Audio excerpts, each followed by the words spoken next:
வணக்கம். மந்த்ரா டிவி அன்பர்களுக்கு என் அன்பான வணக்கம்.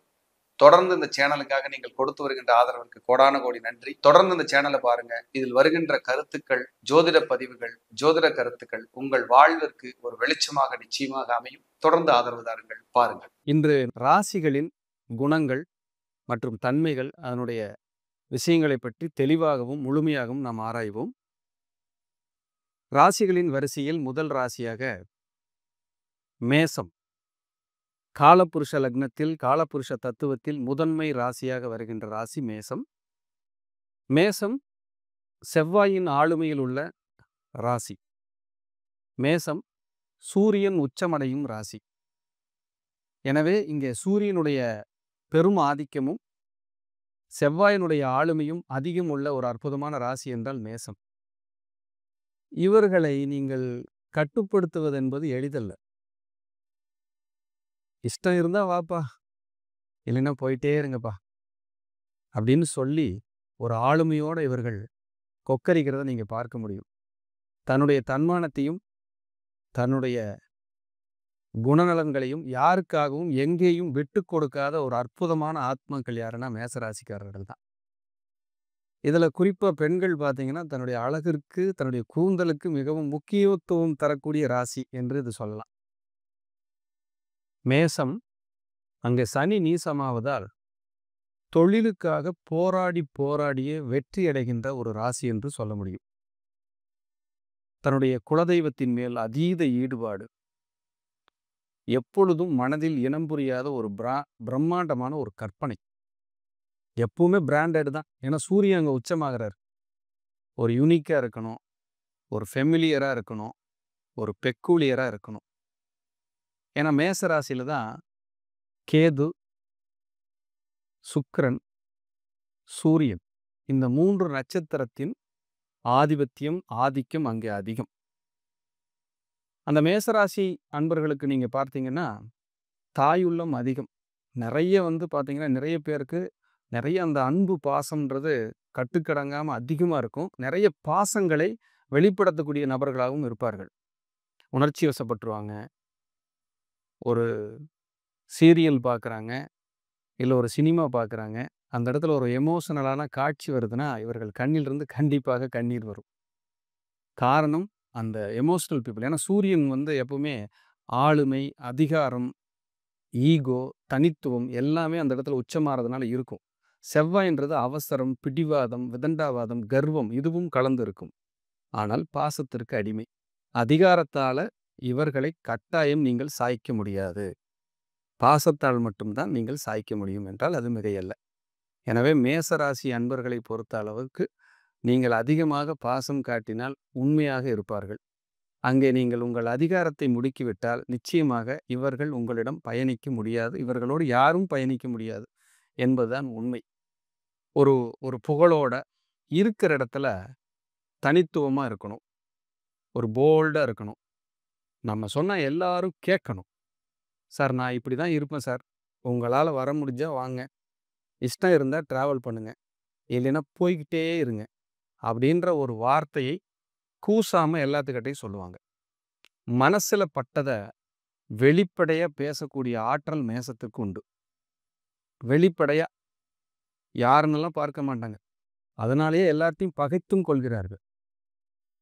மேசம் செவ்வாயினுடைய ஆதிக்கம்ன்றதுனால எடுக்கிற முடிவுகள் அனைத்தும் தடாலடி தான். உடனடியா அப்பவே அப்பொழுதே அப்படி முடிவெடுப்பதால சில சமயம் இவர்கள் தோற்றும் போகிறார்கள். அப்போ இவங்களுக்கு உடனடியாக முடிவெடுக்காமல் சற்றே யோசித்து, இதுல ஏதாவது ஒரு நன்மை தீமைகள் இருக்கலாம் அப்படின்னு யோசிச்சு இவங்க முடிவெடுக்கும் போது இவங்க வளர்ச்சி அடைகிறாங்க, முன்னேற்றம் அடைகிறார்கள். அம்மா, குழந்தைகள், மனைவி, கணவனாக இருந்தால் மனைவி, மனைவியாக இருந்தால் கணவன், ஆத்மார்த்தமான உள்ளுணர்வோடு பயணிக்கக்கூடிய ஒரு நல்ல ராசி. இவர்களுக்கு பிரச்சனையே காலையில தான் ஸ்டார்ட் ஆகும். ஒரு 11 மணிக்குள்ள காலையில பார்த்தீங்கன்னா எப்பவுமே மிகப்பெரிய பரபரப்பு இருக்கும். மதியத்துக்கு மேல அவங்க பிரச்சனையெல்லாம் சால்வ் ஆயிரும். அப்போ ஆரம்பத்தில் இவர்களுக்கு வாழ்க்கையில் போராட்டம் உண்டு, பிற்பகுதியில் போராட்டம் குறைவு. சார் நான்லாம் எப்படி கஷ்டப்பட்டு மேலே வந்தேன்னு உங்களுக்கு தெரியாது சார், அது ஒரு பெரிய ஸ்டோரி அப்படின்னு உட்கார்ந்து சொல்ல ஆரம்பிச்சாங்கன்னா நீங்கள் யாருமே கேட்க முடியாது. அப்படிப்பட்ட ஒரு ஒரு போராட்டம் கலந்த வாழ்க்கையோடு தான் அவங்க பயணித்து மேலே வந்திருப்பாங்க. குருமார்கள் மீது அதீத பக்தி, தந்தையார் மீது அதீத நேசம், தாயார் மீது அதீத பற்று, குழந்தைகளின் வளர்ச்சியில் அதீத அக்கறை, கணவனாக இருந்தால் மனைவி, மனைவியாக இருந்தால் கணவன், இவர்களின் நேசம் அதிகம். எங்க இவங்களுக்கு பிரச்சனை ஸ்டார்ட் ஆகும் அப்படின்னா, இவங்களோட சுதந்திரத்தில் எப்பொழுது நீங்கள் தலையிடுகிறீர்களோ அப்பொழுது பிரச்சனை பூதாகரமாகும். சொல்லிட்டு தான் செய்யணும் அப்படின்னா, அப்படி ஒரு வாழ்க்கை நான் வாழ வேண்டிய அவசியம் இல்லைன்னு சொல்லி காலரை தூக்கிவிட்டு கொக்கரிக்கிற ராசி எல்லாமே மேசம் சார். அதனால இவர்களிடம் அன்பை செலுத்துவதால் மட்டுமே நீங்கள் வெற்றியடைய முடியும். அதிகாரத்தையும் ஆணவத்தையும் செலுத்தினால் அவர்களிடமிருந்து மிகப்பெரிய ஒரு ஆயுதம் உங்களை திரும்பி தாக்கும். அந்த தாக்குதல் உங்கள் வாழ்நாளில் மறக்க முடியாத வடுவாக மாறிவிடும். குழந்தைகளாகட்டும், உற்றார் உறவினர்களாகட்டும், நிறைய பார்த்து பார்த்து எல்லாமே நான் செய்கிறேங்க. யாரும் என்னை புரிஞ்சுக்கலாங்க. முதுகுல குத்துறாங்க. ஏன்னா இவர்கள் தான் யாரை நேசிக்கிறார்களோ அவர்களிடமிருந்து திருப்பி அடி வாங்குகின்ற ராசி. செய்யறதும் செஞ்சிடறேன், அடி வாங்குறதும் அடி வாங்குறேன். யாருனால தான் சார் இதெல்லாம் சமாளிக்க முடியும் அப்படின்னு ஒரு 20 பேர்த்த மேசம் பார்த்தோம்னா 19 பேராவது புலம்புறாங்க. இதுக்கு காரணம் யாரும் இல்லைங்க, நீங்க தான். என்ன காரணம்? எல்லா சப்ஜெக்ட்லையும் எல்லா விஷயத்திலையும் அதிகமான கற்பனை வைக்கிறீங்க. ஏன்னா சூரியன் தான் உங்க ராசிலேயே உச்சம் அடைகிறாரு. எல்லாம் எதா இருந்தாலும் பிரம்மாண்டமா இருக்கணும்னு ஆசைப்படுறீங்க. கற்பனைகள், கனவுகள் அதிகம். இப்போ மேசராசியை பார்த்தீங்கன்னா, இப்போ நம்ம எல்லாம் டீ காஃபி சாப்பிட போனோம்னா ஒரு ஹோட்டலுக்கு போய் ஒரு டீ காஃபி சாப்பிடுவோம். ஆனால் மேசத்தோட கற்பனை எப்படி இருக்குன்னா, ஒரு பசுமாடு வாங்கி அதில் பால் கறந்து ஒரு டீ போடுப்பாம்பாங்க. அந்த மாதிரியான ஒரு பிராண்டடு, ஒரு யூனிக் அப்படின்னா அவங்ககிட்ட ஒளிஞ்சிருக்கும்.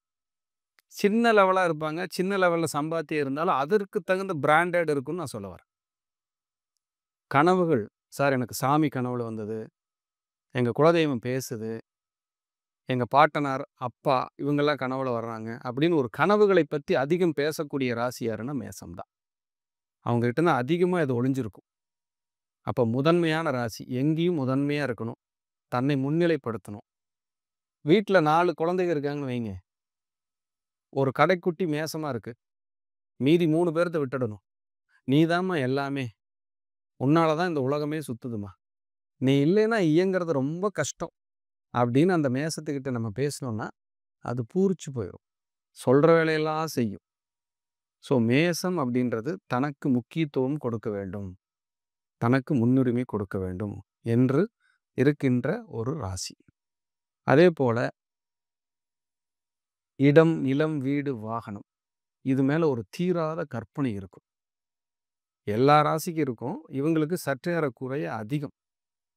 அதே போல சூரியன் மேச ராசிக்கு 5ஆம் அதிபதி.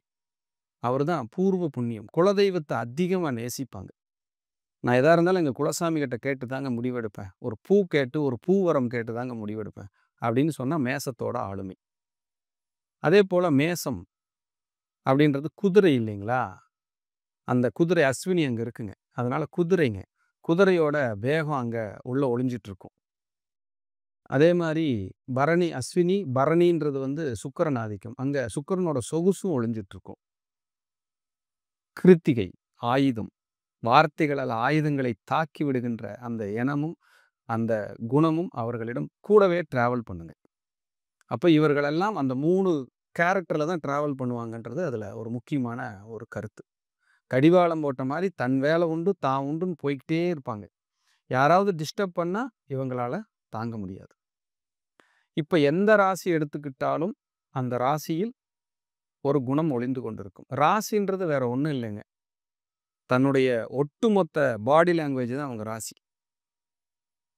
கையை அசைச்சு பேசுறது, தலை சாய்ந்து பேசுறது, ஆளுமையோடு பேசுறது, சிரிச்சிட்டே பேசுறது, ஒவ்வொரு ராசிக்கும் ஒரு குணம் இருக்கும். அப்போ அந்த ராசிக்கான குணங்களை எல்லாம் நம்ம தொடர்ந்து பார்த்துட்டே வருவோம். இதில் மேச ராசிக்கு உண்டான குணங்களை பற்றி இன்று நாம் தெளிவாக நிறைய நம்ம பார்த்துருக்கோம்.